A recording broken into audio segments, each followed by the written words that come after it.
आज मी तुमच्यासोबत माझं सायंकाळचं रुटीन शेअर करणार आहे. सायंकाळची सर्व कामे आटोपली. त्यानंतर मस्त अशी मी फ्रेश झाले.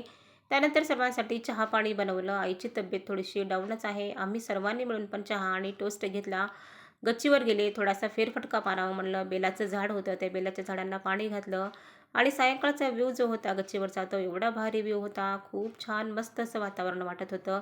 खाली आले. मला स्वयंपाक बनवायचा होता. मिक्स डाळीचं वरण बनवायचं होतं. तुरीची डाळ, मसूर डाळ आणि मुगाची डाळ ह्या तिन्ही डाळी एकत्र करून मला वरण बनवायचं होतं. श्रावणी आणि आस्था डाळी खाण्यासाठी खूप टंगळमंगळ करतात.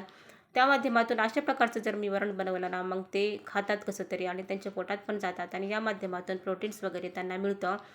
अशा प्रकारे माझं वरण तर इथं आता रेडी झालेलं आहे. सकाळचं पण माझ्याकडे काही स्वयंपाक होता. वांग्याची भाजी, पोळी आणि आता मला फक्त भात, वरण हे बनवायचं होतं. थोडेसे पापड वगैरे पण मी भाजून घेतले आणि जो काही स्वयंपाक बनवलेला आहे, तो सर्व स्वयंपाक बाहेर घेतला आणि सर्वांनी मिळून इथं ना 10वी हा पिक्चर पाहत-पाहत सर्वांनी मिळून जेवणाचा मस्त असा एन्जॉय केला.